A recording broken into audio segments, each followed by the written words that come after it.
नागपुरी मेजवानी चॅनलवर तुमचं खूप मनापासून स्वागत आहे। आज मी तुम्हाला चवळाईची सुकी भाजी दाखवणार आहे। यासाठी मी अर्धा किलो एवढी चवळाई भाजी घेतलेली आहे। अतिशय पौष्टिक असते ही भाजी, त्यामुळे आपल्या आहारात या भाजीचा समावेश जरूर असला पाहिजे। खूप कमी मसाले वापरून आपण ही भाजी करणार आहोत। चला मग करूया सुरुवात रेसिपीला। चवळाई भाजीला मी सर्वात आधी धुवून घेतलं आणि थोडं सुकवून घेतलं। त्यानंतर मी अशी मोठ्या आकारात ही कापून घेत आहे।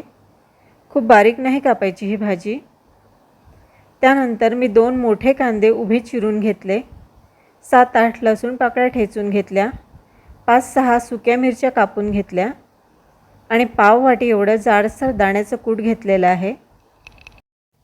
भाजीच्या फोडणीसाठी मी एका पॅनमध्ये पळीभर एवढं तेल घेतलेलं आहे। त्यामध्ये मी थोडीशी मोहरी घातली, थोडंसं जिरं घातलं। जिरं आणि मोहरी थोडीशी फुलू द्यायची। आता यामध्ये ठेचलेला लसूण घालायचा। लसूण तेलावर थोडा वेळ परतवून घ्यायचा।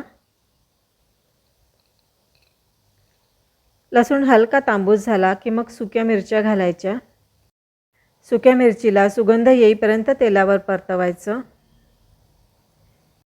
आता यामध्ये थोडंसं मीठ घालायचं। मिरचीला थोडंसं मीठ लागावं म्हणून मी हे घातलेलं आहे। भाजीसाठीचं मीठ मी नंतर घालणार आहे। मिरचीला थोडा सुगंध आला म्हणजे यात कांदा घालायचा। या भाजीला कांदा थोडा जास्त घालायचा म्हणजे भाजी खायला छान लागते। कांद्याला आता हलका गुलाबीसर रंग आलेला आहे। यामध्ये आता मसाले घालूया। 1 टीस्पून एवढी हळद घातलेली आहे। तिखट आपल्या चवीनुसार घालायचं। 1 टेबलस्पून एवढी धना-जिरा पूड घालायची आहे। आणि आता हे मसाले छान परतवून घ्यायचे। मसाले परतवून झाले की मग यात चिरलेली चवळाईची भाजी घालायची। ही भाजी घालताना थोडी थोडी करून घालायची। या भाजीमध्ये आपण गरम मसाला, गोडा मसाला असा कुठलाही मसाला वापरणार नाही आहोत। फक्त हळद, तिखट, धना-जिरा एवढेच मसाले आपण वापरणार आहोत। व्यवस्थित मिक्स करून झाल्यावर आता ही भाजी आपण झाकून शिजवणार आहोत। 4 ते 5 मिनिटं मंद आचेवर झाकून शिजवायची। 4 ते 5 मिनिटं शिजवल्यावर आता चेक करून बघूया। भाजी आता छान शिजलेली आहे। पालेभाजी शिजायला तसा फार वेळ लागत नाही। 4 ते 5 मिनिटात अगदी छान शिजते। शेवटी आता यामध्ये चवीनुसार मीठ घालायचं। पाव वाटी एवढं शेंगदाण्याचं कूट घालत आहे मी। शेंगदाण्याचं कूट हे थोडं जाडसर असलं पाहिजे म्हणजे ते खायला छान लागतं।